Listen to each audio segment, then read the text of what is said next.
although the United States was established in 1776 and was recognized in 1783. But the history of this land is much longer.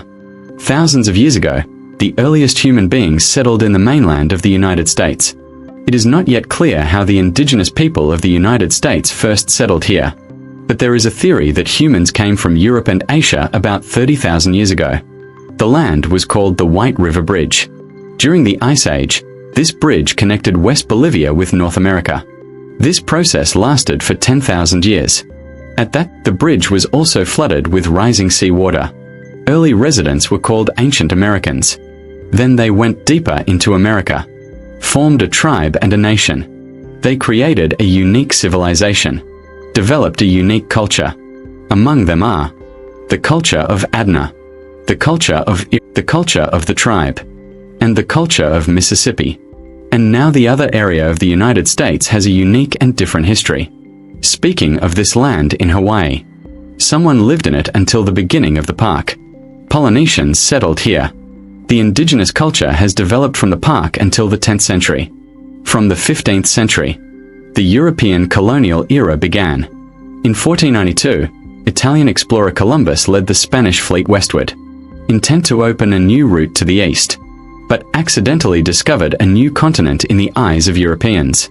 In the following decades, more and more ships westward opened up colonies and trade wars. The Spanish began to build the American Empire, with Cuba, Puerto Rico, and Hispania, Alaska as the focus. The Spanish began to build the American Empire in Cuba, Puerto Rico, and Hispania, Alaska as the focus. The Spanish began to build the American Empire in Cuba, Puerto Rico, and Hispania, Alaska as the focus. The Spanish began to build the American Empire in Cuba, Puerto Rico, and Hispania, Alaska as the focus.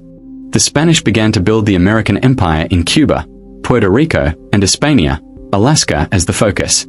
With the rapid expansion of power, France established a colony in some parts of the Caribbean island in the northeast of the United States and a colony in some parts of the coast of South America, and Portugal was colonized by Brazil. In the 17th century, British colonizers mainly settled in the eastern coast, and a small number of Dutch and Druidians. The first successful British colony, Jamestown, was established in the Jamestown River in Virginia in 1607. At the end of the 17th century, a new batch of settlers arrived and developed commercial agriculture based on tobacco. Despite the constant conflict between British colonists and British colonists, the colony still expanded rapidly, and the population of the settled population increased daily. The governance structures of 13 American colonies are different. In fact, the colonies are governed by the governor appointed by London, and the governor controls the administrative power and the legislative institutions that rely on local elections to decide the tax rate.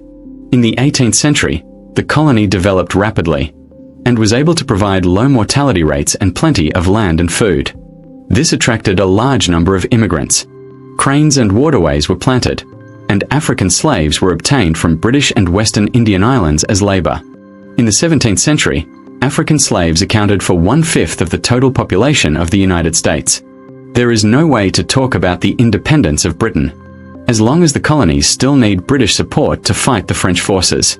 The French-British War originated from the political development of the colonies. It is also part of the 7 Years' War, a larger war. Britain defeated the French army and France lost its colonies, including Canada and Louisiana. The war cost the British a huge amount of money. The British Parliament passed the British Tax Act in 1765.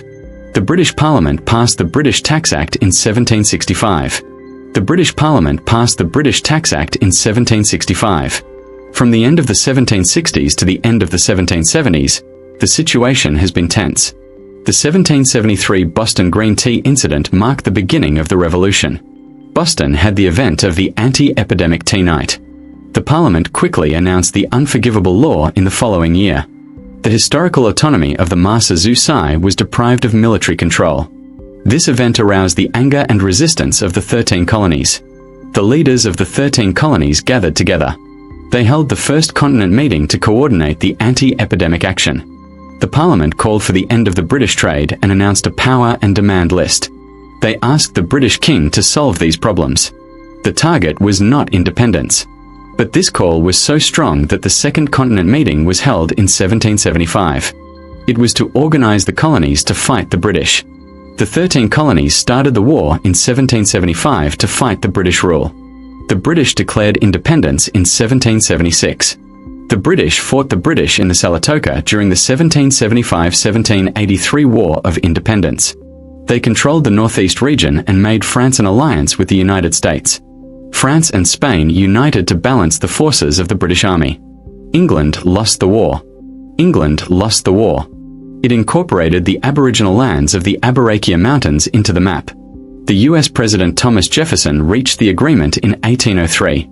He bought the land of Louisiana from France and sent to France for the initial expropriation, which was estimated to use up to $10 million, only to buy New Orleans, and if possible, to buy Mississippi and Lebanon.